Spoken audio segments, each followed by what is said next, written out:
Dalton, congratulations on the victory. That's got to be the most satisfying win of your career, with the cancellations and just the anticipation of having this fight actually happen and going out there and finishing an undefeated fighter like that. Yeah, I mean, it felt great. I was watching a lot of pre-fight media stuff and watching his interviews. I really delve into my opponents, do as much research, see what they're saying, if they have a game plan or anything. I try to go above and beyond. And I heard him, he was saying all kind of things, like I was going to quit, that I'm not on his level, that he's going to get an easy win, and he's going to show his boss that he deserves to be up in the championship fights, and I'm not on his level, and all this other stuff. So, I don't want to say I went out there with a chip on my shoulder, but I definitely went out there with something to prove. He's a 3-time NCAA champ wrestler. I went out there and I out-wrestled him, stuffed every single takedown, every single one. Took him down a couple times, and I ended up knocking him out, and what feels great about it is all the stuff he was saying beforehand, like saying that, I was no good, that I was going to quit, that I was going to tuck tail and run whenever things turned bad, and then to put him out, like I did, it was a great feeling. With some fighters in trash talk, sometimes it can either work for you or work against you. You get in their head or you get too emotional, but it looked like it actually worked in your favor. We saw that with the finish. Do you feel like you kind of made a mistake that way? Had you not said anything, maybe you wouldn't have unleashed the beast like you did tonight? No, see, my last fight, my opponent kind of started the trash talk, but this fight I did, essentially just from saying that he was a coward because he pulled out so many times, and there was some interviews and stuff of him saying that he was only aware of one of the fights, which is complete bullcrap, because he signed the dotted line all 4 times we were supposed to fight. We could have Mike Kogan or Rich Chow or somebody attest to that. But I saw that as insecurity. When he was saying that to the media, he was trying to keep an image about himself. And that was the biggest tell out of anything. And then the trash talk back and forth, it was me trying to get in his head a little bit. Like when we were on stage for weigh-ins, I told him, I was like, you look a little nervous. He was like, a little bit. And I said, it's too late to be scared. And he was saying something else, and I said some explicit things, and I said, speak up, just to summarize what I said. But yeah, so I think those things were getting in his head, and then obviously he started pushing me and stuff at weigh-ins, and every time I seen him this week, I said something to him. So I think it definitely worked in my favor in that way. Your teammate got a huge win a few weeks ago, Johnny Eblen winning the title. Like, how much was that on your mind ahead of this fight, and kind of keeping that standard of ATT, just, you got to go out there and perform at a high level? I mean, that wasn't really on my mind. Johnny's a great fighter, all around, His striking's come a long way. Whenever I first came, his striking, like, honestly, it wasn't bad, but it wasn't anywhere near what it is right now, you know what I mean? Now, I find myself, like, whenever we're sparring, like, I really have to dig deep, against him, and he has a great gas tank, and he pushes the pace so hard. And it's just great to have him around to be able to push me, because he's such a good fighter. And I mean, it shows he's a champ now. And but kind of answering your question, that wasn't really much in my head or like pressure-wise, to try and keep that winning going. It was just I was coming out here, and I got goals I'm chasing, and it's just one step at a time. You know what I mean? Eventually, I want to be the champ. Johnny's the champ right now. This is his time. And we're going to keep training with each other, and hopefully one day I get the shot. And I mean, that's a good problem to have. If me and him end up fighting each other, it's business at the end of the day, but me and him are friends, me and him are training partners, and that's a good problem to have. It shows really how good both of you are. You're the best in the world, and you're both training at the same camp. It's great. And just last one for me, where does this win put you in the division right now, and who do you see as your next opponent? Because again, this was a statement win tonight over an undefeated guy like yourself. I want John Salter next. I was actually supposed to get John Salter for this fight, but he got injured or something, and I would never accuse him of pulling out fights because he's scared like Romero. So he's a veteran, very good fighter. So if he was injured, he was injured. So look at this. Yeah. Got it right. Thank you.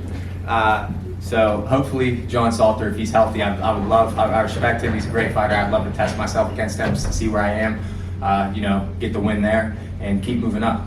Take one fight at a time. But I would really, really love to step across the cage from him. Dalton, congrats again on the win tonight, man. First question for you.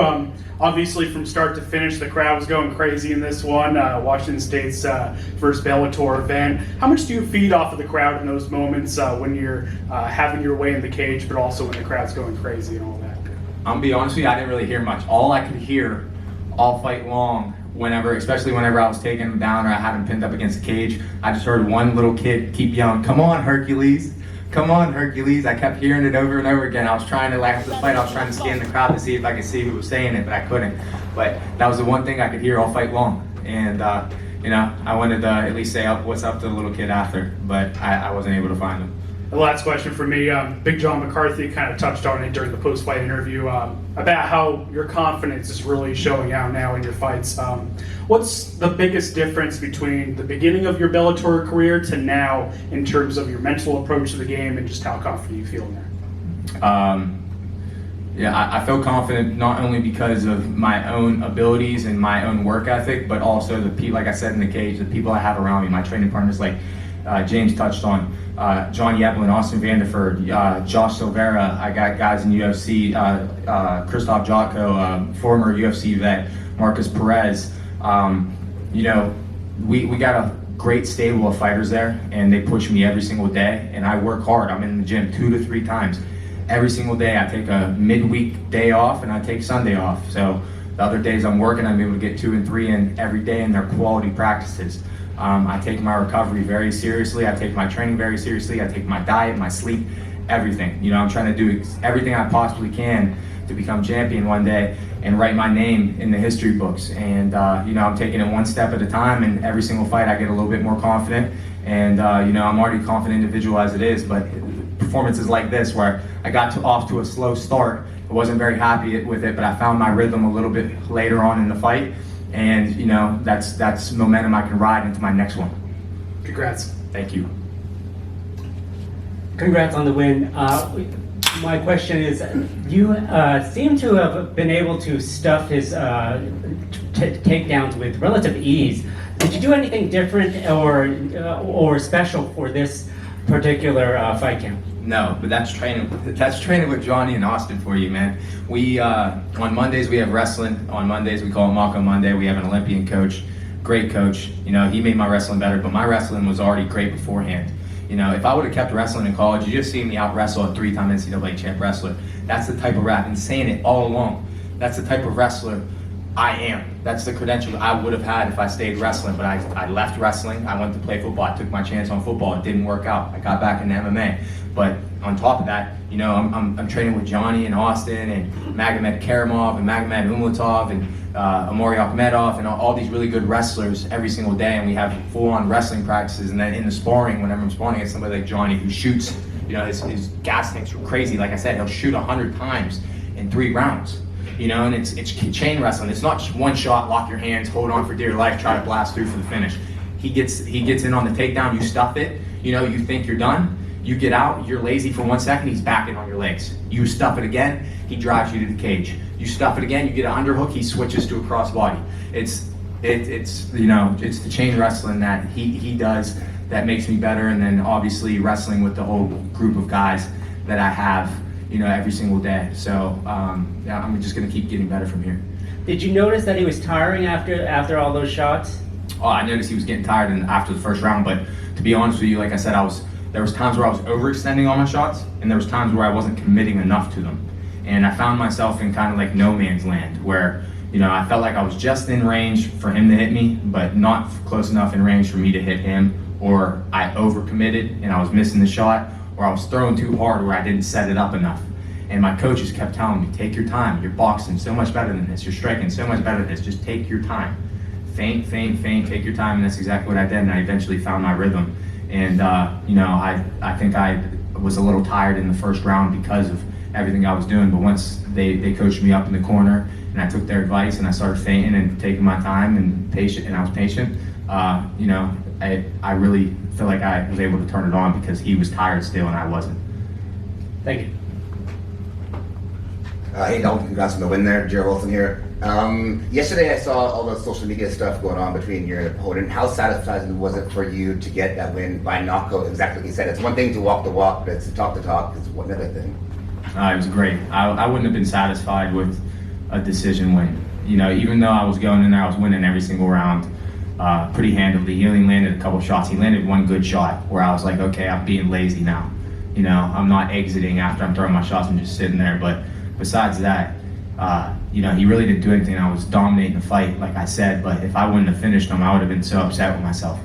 You know, and I got the finish, so it felt great, especially because I said I was going to knock him out, and he was talking all the crap he said that he was going to do. He said he was going to knock me out. He said I was going to quit. Like I said before, we went over this several times throughout the interview so far, and to get to finish the way I did was very satisfying. And like you said, you want to fight John Salter next. Is there a time frame when you would want that fight to happen? October or November. So I would love to do a quicker turnaround, but I really don't want to travel to Dublin, for a fight. Yeah. I don't want to travel all the way to Ireland, so maybe after that, whatever they have. And I want to take a little bit of a break because I was training this entire time like I was going to fight in April because I was hoping to fight on the Hawaii card. And then I called Mike Shipman out and was hoping that I was going to get the call for the cards in May over in London. And that didn't happen. So then we didn't know if I was fighting in June or if I was fighting in July. So I just stayed ready. So it's kind of like I've been in fight camp this whole time. So I would like to take a week off to just relax and then gradually get back into my training, and hopefully October, at the latest November. Any travel plans then for your little break coming up then? I'm gonna go back to Pittsburgh. I love my city. I'm a big Pittsburgh guy. It's my home. Everybody's always talking about, it must be nice to live down in Florida, and the weather's nice and everything, but I miss Pittsburgh and I miss Pennsylvania so much. So whenever I get a chance to go home, I always do. Last question here. You said that when you tried to go over to the football side, didn't work out, and you came back over here. Do you think going into football and getting to be that athletic, I think a football player is some of the most athletic people in the world. Do you think training with NFL players and such like that help you become so athletic? Now, like today, you'd be a 3-time American wrestler. Well, I beat him because I'm a better fighter than him. I work harder than him. I work way harder than him. I can tell you, I don't care what he says. I don't care what anybody says. I know what I do, and I know he isn't on my level whenever it comes to work ethic. You take skill out of the equation, he's not working like I am. The football, I went there to potentially chase a dream in the NFL, and it didn't work out, and here I am, which is just as good. With that original flow, head kicks with the pros, picks of the fights or anything in the mix. Getting closer to the heart of the flame, bringing conversations with heavy hitting names. You feel the love of the game.